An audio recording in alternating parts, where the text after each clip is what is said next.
La sala de juntas de Innovatec parecía un campo de batalla silencioso, donde solo los trajes caros tenían voz. Clara, la secretaria, sentada discretamente en un rincón, sentía la tensión en el aire, una electricidad pesada que emanaba de los anchos hombros de los directores. Ella conocía a cada uno de ellos, no por sus cargos, sino por sus manías, por la forma en que se les servía el café, por las familias que sonreían en los portarretratos de sus escritorios. Desde hacía 10 años, ella era la memoria viva de aquella empresa, la guardiana silenciosa de todos los secretos y de todas las ambiciones que ahora chocaban entre sí. Ya había visto pánicos semejantes antes, en crisis menores que fueron sofocadas con bonos y despidos estratégicos, pero esta vez era diferente. Mientras los gráficos de caída libre del nuevo producto, el Connect X, se proyectaban en la pared, las voces se alteraban, buscando culpables con la ferocidad de depredadores. Clara veía el pánico detrás de las máscaras de arrogancia, la misma expresión de miedo que había visto en Becarios en su primer día. Ella sabía la respuesta, la solución estaba allí, mecanografiada e impresa dentro de la carpeta azul que reposaba en su regazo. Una solución que ella, solo una secretaria, había diseñado en las madrugadas, mientras ellos celebraban victorias que ya no existían. Pero su silencio era su estrategia, una paciencia forjada en años de 1900, invisibilidad y condescendencia. Esperaría el momento perfecto para actuar. El director financiero Ricardo, un hombre cuya corbata parecía siempre demasiado apretada, gesticulaba con desesperación.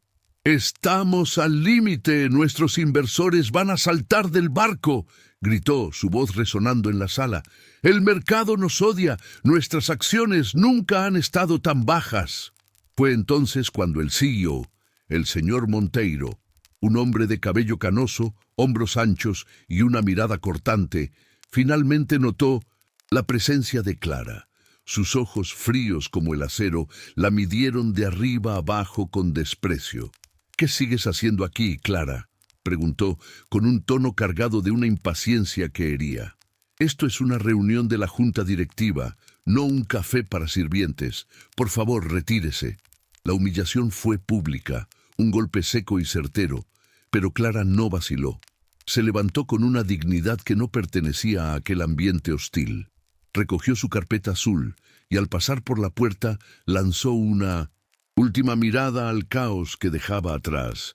Mal sabían ellos que, al expulsarla, estaban en realidad expulsando la única oportunidad de salvación de Innovatec. El bote salvavidas que llevaba consigo estaba a punto de ser lanzado. El plan estaba en sus manos, y ahora sería ejecutado en sus términos, lejos de sus miradas críticas. Al cerrar la puerta de la sala de juntas, Clara no caminó hacia el ascensor con los hombros caídos, como ellos esperaban. En su lugar, siguió por el pasillo silencioso hasta su propio escritorio, un oasis de orden en medio del caos corporativo. Su espacio no tenía caoba ni cuero, pero era el verdadero centro neurálgico de Innovatec, el lugar donde los problemas reales se resolvían discretamente. Solo su orquídea, floreciendo contra todo pronóstico, añadía un toque de color a su mundo funcional. Con una calma que rozaba la perfección, encendió su ordenador, la pantalla cobrando vida como un cómplice en su misión. Sus dedos, acostumbrados a teclear informes para que otros los firmaran, ahora danzaban sobre el teclado con un nuevo propósito. No sentía rabia, sino una claridad cortante, la misma que un cirujano siente antes del primer corte. La humillación sufrida en la sala de juntas fue solo el combustible que necesitaba para encender la mecha. Con la carpeta azul abierta a su lado, inició la primera fase de su plan maestro. Un correo electrónico fue enviado, no a un director, sino a un contacto olvidado en Japón, un antiguo cliente que la directiva había descartado por ser demasiado conservador. Clara sabía que la lealtad de él no era hacia Innovatec, sino hacia la competencia que él vio en ella un día, cuando resolvió un problema de logística que nadie más pudo. Mientras tanto, de vuelta a la arena de los leones, la discusión se había convertido en un pantano de acusaciones mutuas. Ricardo, el director financiero, señalaba a marketing, que a su vez culpaba a producción. El director de marketing sugirió una campaña de rebranding, una idea tan vacía que hasta los otros rieron con sorna. El señor Monteiro intentaba imponer orden a gritos, pero su autoridad se disolvía como el humo a cada segundo.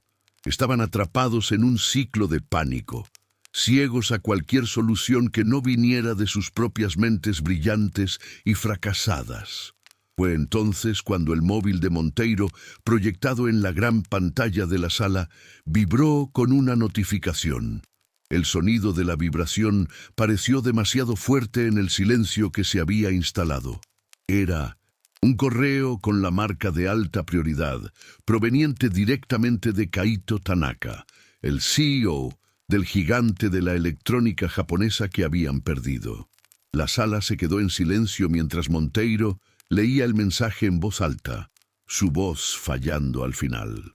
Tanaka informaba que estaba reconsiderando su alianza, pero no en base a las propuestas de la junta directiva.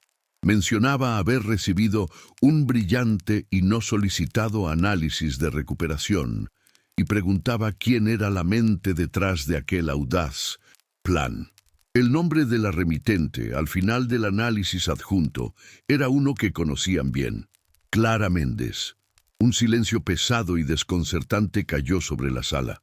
El nombre de Clara Méndez, proyectado en la pantalla en letras negras e inequívocas, era como una granada que hubiera explotado sin sonido. Los rostros de los directores, antes enrojecidos de ira y pánico, ahora estaban pálidos de incredulidad. Fue Ricardo quien rompió el hechizo, con una risa nerviosa y desdeñosa. «Eso es imposible. Debe ser un error. Clara apenas sabe encender el proyector sin ayuda», dijo, buscando el apoyo de los otros. Pero nadie rió con él. El miedo era demasiado palpable. El señor Monteiro, por su parte, sentía cómo la sangre le subía al rostro, una furia helada mezclada con una profunda humillación. La mujer que había expulsado como a una nadie era ahora la autora de un plan elogiado por uno de los nombres más grandes de la industria. Con un clic tembloroso y furioso, abrió el archivo adjunto. El documento que se reveló en la pantalla no era un simple resumen, era un análisis completo, con proyecciones de mercado, logística reestructurada y una estrategia de marketing digital que ellos jamás habían considerado. Con cada línea que leían, el desprecio en sus rostros daba paso a una estupefacción reacia. Los modelos financieros eran perfectos, las proyecciones aterradoramente precisas. Clara, en su escritorio, observaba el indicador de lectura en el correo que había enviado a Tanaka. Sabía, con la precisión de un reloj suizo, el momento exacto en que el caos se instalaría en la junta directiva. Aquel correo no era una propuesta, era un torpedo, cuidadosamente dirigido a la línea de flotación del barco que se hundía del señor Monteiro. Fue entonces cuando sonó el teléfono de su escritorio, la extensión directa del CEO. La luz parpadeaba con una urgencia que antes la habría hecho levantarse de un salto. El sonido estridente parecía perforar el silencio de su planta. Hoy, sin embargo, solo observó el aparato dejándolo sonar 1, 2, 3 veces. Cada tono era una nota en la sinfonía de su remontada. En lugar de contestar, tomó su móvil personal y llamó a la jefa de producción, Ana, una ingeniera brillante que había sido degradada por cuestionar las decisiones de Monteiro. «Ana», dijo Clara con voz firme y serena, «¿recuerdas aquel proyecto de optimización que me mostraste el año pasado? ¿El que la directiva archivó?» Ana respondió que sí, sorprendida. «Perfecto. Quiero que lo prepares. Ha llegado la hora de ponerlo en práctica». Estaba moviendo sus piezas en el tablero, construyendo su nuevo ejército, mientras el antiguo rey se ahogaba en su propio castillo. La furia de Monteiro hirvió hasta el punto de ebullición.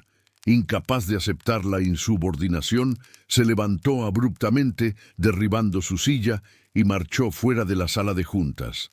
Su paso era pesado, resonando por el pasillo como una tormenta que se acerca. Los empleados en los cubículos levantaron la vista, intercambiando miradas asustadas y curiosas, sintiendo el cambio en la presión atmosférica. Todos observaron al CEO caminar hacia el escritorio de la secretaria, con el rostro transformado en una máscara de cólera. Él esperaba encontrarla encogida, tal vez llorando, pero lo que vio lo desarmó por completo. Clara estaba al teléfono, con la espalda recta, la voz serena y al mando, gesticulando hacia una hoja de cálculo en su pantalla. Al verlo acercarse, no demostró miedo. Al contrario, levantó un dedo índice, en un gesto universal para «espere un momento», y continuó su conversación. Aquel pequeño gesto fue más poderoso que un grito. Cuando finalmente colgó, se volvió hacia él, con una mirada clara y firme. «¿Qué desea, señor Monteiro?», preguntó, la cortesía en su voz desmintiendo la audacia de sus actos. Abrió la boca para gritar, pero las palabras no salieron. Se había quedado sin palabras, la rabia atrapada en la garganta. Mientras Monteiro era neutralizado por la calma de Clara, los directores restantes en la sala se miraban entre sí. La alianza entre ellos se deshacía. El plan de Clara, aún abierto en la pantalla, era una obra de genialidad innegable, y el correo de Tanaka era un respaldo que valía oro. Los números proyectados prometían no solo la salvación, sino ganancias récord. El instinto de supervivencia comenzó a superar la lealtad a su líder fallido. Fue entonces cuando Clara entró en la sala, no como la secretaria que sirve el café, sino como una estratega que entra a su centro de mando. No pidió permiso, simplemente caminó hasta la cabecera de la mesa, el lugar que siempre perteneció a Monteiro. Colocó su carpeta azul sobre la madera pulida y los miró a cada uno de ellos. «Señores», comenzó, su voz resonando con una autoridad que nadie allí le había oído jamás. «El plan que han leído es la única solución. Ya está en su fase inicial y para que funcione necesito control total sobre su ejecución. Sin intermediarios, sin comités, sin la gestión que nos trajo hasta este punto. Pueden darme el control para salvar Innovatec o pueden quedarse con el control mientras se hunde. La elección es suya». El aire en la sala se enrareció, cada segundo estirándose en una eternidad de tensión. Los directores se miraron entre sí, una comunicación silenciosa ocurriendo en medio del desastre. Vieron la furia impotente en el rostro de Monteiro, el hombre que los había liderado al abismo, y luego miraron a la figura serena de Clara, que les ofrecía una salida. Ricardo, el hombre de los números, fue quien vio primero la lógica irrefutable. La lealtad no pagaría sus salarios, pero el plan de Clara quizás sí lo haría. Se acomodó en su silla, carraspeó y habló, evitando la mirada de Monteiro. «Dadas las circunstancias y la clara demostración de confianza de un socio estratégico, yo voto por concederle a la señorita Méndez la autoridad total para la ejecución del plan de recuperación». Un silencio sepulcral siguió, mientras todos los ojos se volvían hacia Monteiro. Uno a uno, como piezas de dominó, los otros directores asintieron con firmes movimientos de cabeza. La rebelión estaba completa. Monteiro, abandonado y traicionado en su propia sala del trono, simplemente se hundió en su silla. Dio un puñetazo sordo en la mesa, un sonido patético de derrota. La guerra no se había ganado con espadas, sino con una inteligencia que él se había negado a ver. 3 meses después, Innovatec era una empresa diferente, como un cuerpo que expulsa una enfermedad y comienza a sanar. El miedo y la intriga habían sido reemplazados por una energía vibrante de colaboración y propósito. En la antigua sala del CEO, ahora un espacio de trabajo abierto e iluminado, Clara lideraba una reunión de estrategia. A su lado, Ana, la nueva jefa de operaciones, presentaba gráficos que mostraban una curva de crecimiento acentuada y constante. Un programa de participación en las ganancias, idea de Clara, se había instituido, aumentando la moral de todos. El contrato con la empresa de Kaito Tanaka no solo se había salvado, sino que se había expandido, convirtiéndose en el más lucrativo de la historia de la compañía. Clara no se sentaba en la cabecera de la mesa, se sentaba en el medio, entre su equipo, asegurándose de que todas las voces fueran escuchadas. Al final del día, miró por la ventana, no a la ciudad abajo, sino al reflejo de su equipo en el cristal. No había planeado una venganza, sino una restauración. El liderazgo, pensó, no se trataba de tener el puesto más alto.